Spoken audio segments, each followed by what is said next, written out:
Seigneur, tu es grand. Seigneur, l'univers entier te célèbre parce que tu es grand, parce que tu es éternel et infiniment jaillissant. Merci pour ton éternité et merci pour ta puissance. Merci pour ce que tu es capable de réaliser dans ton amour. Ton amour est grand et il est fort. Merci Seigneur, toi à qui rien n'est impossible. Tu es le Dieu de nos vies, tu es le Dieu de ma vie. Rien ne t'est impossible. Aussi, je pose en toi ma confiance, je pose en toi mon avenir et j'espère dans ton amour pour mon éternité. Que ton nom soit béni et gloire à toi. Seigneur, merci pour ta parole car elle est vie. Ta parole est lumière, elle nous éclaire et nous conduit droit à ton cœur. Merci de nous enseigner les mystères de ton royaume. Bénis-nous encore et davantage ce soir dans l'écoute de ta parole. Gloire à ton nom, Jésus, et puissance à toi.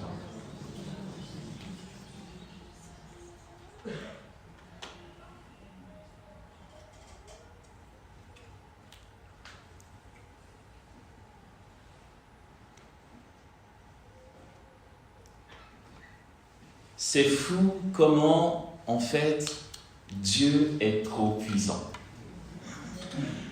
Non, mais c'est vrai, nous venons d'entendre ce texte que nous connaissons relativement bien, ou plutôt assez bien, parce que c'est l'un des textes de la Bible que nous prions souvent à travers le Magnificat.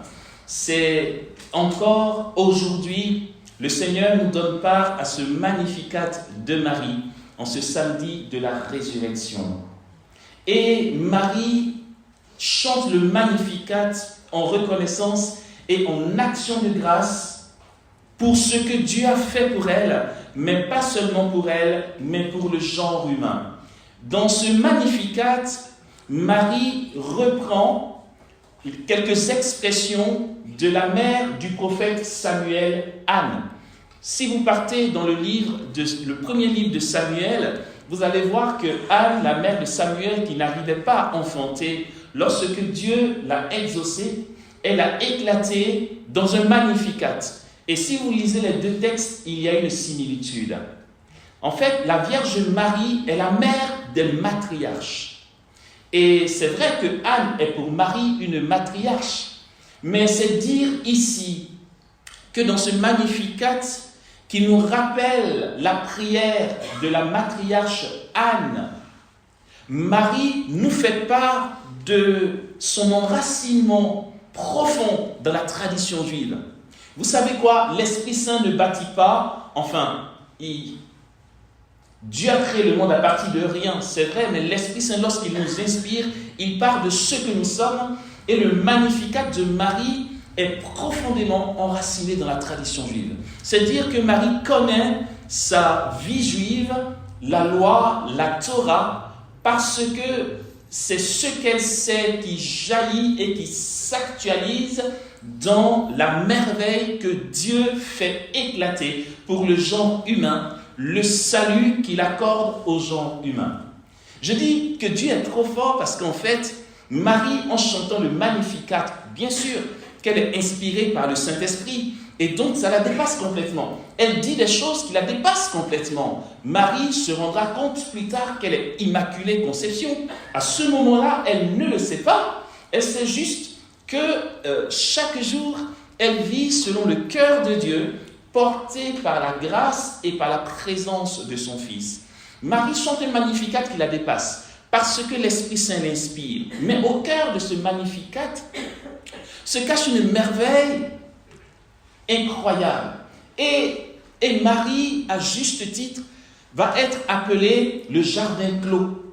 Marie est un jardin clos. Ce n'est pas qu'elle ne soit pas accessible pour nous, mais Marie est un jardin clos pour le démon. Il ne sait pas discerner dans le cœur de Marie. Déjà, même pour nous tous, si nous ne le savions pas, sachons que le démon ne sait pas ce qu'on pense. Ça, c'est important qu'on le sache. Ok? Il ne sait pas ce qu'on pense. Dès que tu parles, il l'entend. Mais ce que tu penses, il ne sait pas. Il n'a pas accès à notre intérieur. Encore moins dans l'intérieur de la Sainte Vierge. Il ne discernait pas que cette jeune fille de Nazareth est déjà, pour lui et pour le monde entier, le genre humain, la victoire de la résurrection. Marie est le signe que Jésus a déjà remporté la victoire. Puisque Marie ne pouvait pas être immaculée conception si Jésus n'était pas mort. Et non. Si Jésus ne meurt pas en croix, aucun être humain ne peut être exempt de la tâche du péché originel.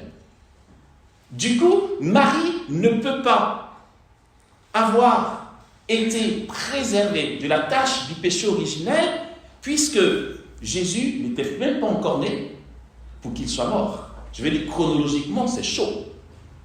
Pourtant, l'Église va nous enseigner que si Marie a été conçue immaculée, autrement dit, un être humain conçu sans la tâche du péché, dans cette solidarité du mal, enfin, ce mystère d'iniquité qui a gagné tous les hommes par le péché d'Adam, Marie n'a pas été touchée, elle a été préservée de la tâche du péché, en sachant que c'est impossible pour un homme d'être préservé de la tâche du péché originel tant que Jésus n'est pas encore mort. C'est pourquoi l'Église nous enseigne que Marie a pu être immaculée conception par anticipation. Je trouve ça génial. Non, mais en fait, Dieu, c'est trop bien. Jésus n'est pas encore né. Il va venir. Il voit sa mère qui est fécondée dans le sein d'Anne. Et puis là, par la grâce de la rédemption, qui n'est pas encore, qui n'existe pas encore dans le temps, mais qui existe déjà dans l'éternel présent de Dieu, à travers cette rédemption, il intervient pour que Marie ne soit pas touchée par le péché originel. En fait, avant même l'incarnation, la victoire de la résurrection rayonnait devant la gloire de Dieu. C'est trop puissant. Et là-dessus, le démon ne savait pas. Non, mais s'il le savait, le gars, il ne le savait pas. Il voit Marie, cette petite fille de Nazareth, de Nazareth, qui fait la joie de Dieu et il n'y comprend rien. Il est aveuglé, il ne peut pas discerner, il n'est pas intelligent, il n'a pas le discernement que donne le Saint-Esprit. C'est un mystère caché, mais Dieu gardait jalousement au creux de lui-même cette jeune fille et son mystère qui faisait sa joie depuis toute éternité. Là, certains disent, mais alors qu'est-ce qui se serait passé si Marie avait dit non? Marie ne pouvait pas dire non parce que si Marie pouvait dire non, alors elle n'aurait pas été immaculée. Si Marie est vraiment conçue immaculée, alors elle ne pouvait plus dire non. Parce qu'en fait, le fait d'être immaculée, c'est que Jésus est né, Jésus est mort, il est ressuscité. Dans l'éternel présent de Dieu, tout était là. Et dire que Marie ne pouvait pas dire non, c'est pas qu'elle était conditionnée. Non. Dieu a vu le oui de Marie depuis toute éternité. C'est pourquoi elle a fait sa joie depuis toujours. Et comment moi, je vais parler de moi, comment parfois je peux me mettre à douter de la puissance d'agir de Dieu pour ma vie. Hier, nous parlions de Marthe Robin, je ne vais pas revenir là-dessus, mais c'est que vraiment, en réalité, Dieu est omniprésent et il a vraiment le contrôle de tout. Et sa volonté permissive, sa volonté déjà et sa volonté permissive sont toujours pour un plus grand bien. Ce qu'il nous faut retenir ce soir, c'est que si Dieu, dans sa toute-puissance, aussi l'ange a trop raison, quoi, quand il dit à Marie, car rien n'est impossible à Dieu. Mon gars, tu as carrément trop raison. Parce que rien ne lui est impossible dans l'ordre de l'amour. S'il a pu, avant même que le Verbe s'incarne, souffre sa passion et meurt, voyez comment Dieu est libre, il est souverainement libre, il dispose les choses selon sa puissance, rien ne l'arrête. Rien n'est trop grand pour lui, rien n'est trop important pour lui, aucun problème n'est sans solution pour lui. Le catéchisme de l'Église catholique est clair en disant que Dieu n'a pas voulu le mal, mais il a permis, d'où volonté permissive. Il y a la volonté de Dieu, ce qu'il veut. Ce qu'il veut en soi, c'est clair. Paul nous dit, Dieu veut que tous les hommes soient sauvés et parviennent à la connaissance de la vérité. Ça, c'est ce qu'il veut. Et puis, il y a sa volonté permissive. Alors l'Église va nous dire, Dieu n'a pas voulu le mal, mais il a permis. Ah, mais pourquoi tu permets les grâces, Seigneur? L'Église continue en disant, Dieu ne permet pas tout. Quand il permet quelque chose, même si c'est le mal, c'est parce qu'il se sait suffisamment puissant pour faire jaillir de ce mal un plus grand bien. Je dis ça d'une autre manière. En fait, ce que tu souffres, que tu vis, ton histoire, ou encore ce que tu appréhendes, rien ne peut arriver si Dieu ne permet pas. Finalement, ce que tu vis fait partie de la volonté permissive de Dieu. Et si ça fait partie de sa volonté permissive, c'est parce qu'il se sait suffisamment puissant pour faire sortir de ta situation un plus grand bien. Voici l'éclat de la merveille, l'éclat de la résurrection, l'éclat de la victoire, de la vie sur la mort. Amen.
que c'est là, et là que